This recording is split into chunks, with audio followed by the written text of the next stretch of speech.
We're coming to you from Finley Stadium tonight. Our post-game coverage, our Red Zone report from Chattanooga's annual Jamboree. We saw a lot of our area teams in action tonight, and we're just going to get right into it. They cut the lights out on us, and we don't know if we're going to have light for very much longer. So we'll get going here. John, Neal. We saw Howard and Brainerd for the first matchup of the night. Both teams very athletic, much improved from last season. What's something that stood out in the 6-0 Brainerd victory?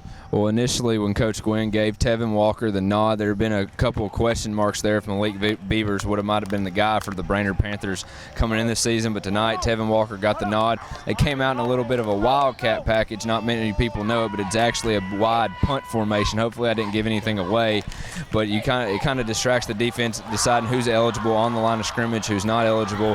Kind of tricks some people. Brainerd scored on Howard the very first pass play. Tevin let it sling on the right side of the field for the Panthers, and they scored, got some momentum, and that's what Brainerd needs. They needed some of that momentum going into the season where they'll see CCS in week 1. And you mentioned a great athlete in Tevin Walker for Brainerd. We're going to transition into another great athlete in Jared Thompson for Grace. We saw Grace and Sale Creek in the second matchup tonight, a 7-0 victory for Grace. And what's something you can see for Grace here moving forward this year? They had a few more numbers than they did last year, Taylor. When they came out here, they were roster size of about 21. I think it's up to about 28 right now, and that really helped. Just some depth, a little bit more physicality. You could tell from the Grace Golden Eagles, but Jared Thompson in particular, 3-year starter now going into his junior season, and you could tell mentally understanding more of the game. Broke down the Sale Creek defense a little bit and hit Mr. Walls for a touchdown pass from about 15 yards out. Impressive.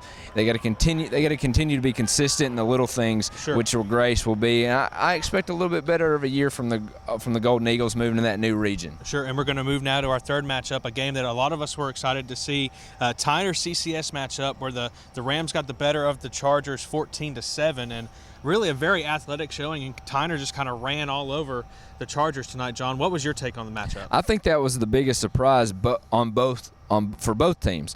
2-8 last year, missing the playoffs the first time in 2 decades, Coach Turner was, and you could tell something changed, and I think it was an attitude kind of change because he came out, they kind of set the tone early with that 3-headed monster in the backfield. We've been saying that since the spring.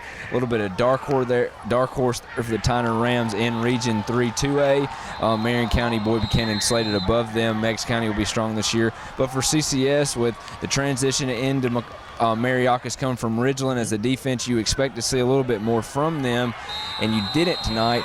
But one thing, too, that I was real surprised when I know Coach Spence, he comes from he's a passing guy, but when you have TJ Smith and DJ Tony sitting in your backfield, you need to throw it more than 3 times or run it more than 3 times in a Jamboree. I understand maybe you're working out some kinks in your offense, but next week against Brainerd, they're going to have to establish a run game or Brainerd might pick them apart. All right, and now moving forward, this next one was kind of maybe a little bit shocking, a little bit surprising than what maybe some people thought moving into it, but McCallie just squeaks by 7-0 over Notre Dame on a game or a quarter rather that the Irish kind of controlled pretty much the whole thing, and McCallie got a lucky break there at the end. Yeah, exactly. One thing that any fan needs to understand about Charles Fant and the Notre Dame Irish, they're going to come out and they're going to establish the run. 5 starters back in the offensive line with a premier running back in Ricky Ballard was churning out yards at will almost on the McCallie defense, but that was somewhat known last year, the McCallie defense, kind of a bend not break kind of mentality. I would like to see, we're talking about CCS passing the ball all the time. We want to see Notre Dame pass a little bit more, and I know he will, getting into the swing of things when you have Alex Dare sit in the backfield. But there at the end of the game, it's all about keeping your hands on the ball, protecting the ball.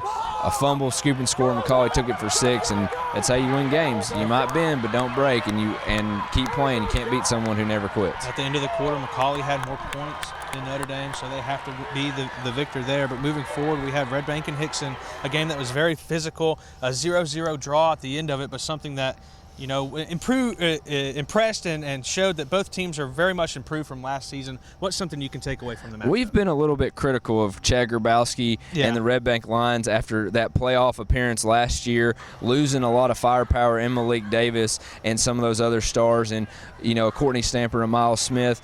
But I was thoroughly impressed with the Red Bank Lions tonight.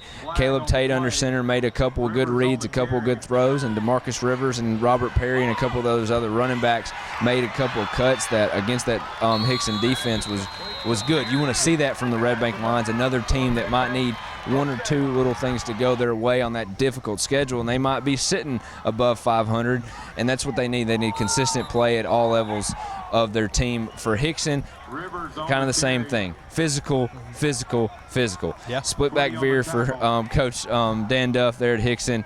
Nothing's different. They lost Marshall Cooper last year and James Cole. Switch it on. You got Miles Ratliff and you got Tyrek Twitty, and nothing changes. Yeah. And that's what Hickson's MO is going to be, and the new region that they're going into, they're going to see a lot of that with them. You got Central's going to be a run-heavy team. You're going to have Livingston Academy a run-heavy team. So that's their bread and butter, and that district's going to be very fun to watch. And the final matchup of the night, we saw Baylor and McMinn County, and we got to see the kind of two-headed monster at Baylor for their quarterback kind of scenario, kind of controversy they've got going on, John. 13-7 victory for the Red Raiders. What's something that really impressed you with Baylor's performance tonight? Well, I'm thoroughly impressed in Will Austin. I've been waiting to see it, and tonight we saw it. Yeah. A little tuck the ball and run play there, gained about 20 yards. That's something that Nick Tiano did last year for them, but he's a little bit more of a quick step than Tiano was, a little bit smaller, not quite 6'4", but hey, he chucked one to the right corner to Isaiah Strotter and hit him on stride for a touchdown, for their first touchdown of the night, and I was impressed. Everybody's been wondering what that quarterback's going to look like there at Baylor, and I like where they're sitting with Bryce Verbal coming in. He also had a touchdown pass, which gave them their second score. So Coach Massey, again, you're hoping games like this and scrimmages help you whittle out, who's your quarterback going to be, but both of them showing good games tonight, and you know what the Baylor defense is going to give you. Yeah. You got 15 patrol in the middle, and you got 21 in the back secondary, along with a couple other good linebackers in Gage Upshaw and Daniel Monroe. It's hard to move the ball on them. McMinn County did a little bit against the twos for Baylor.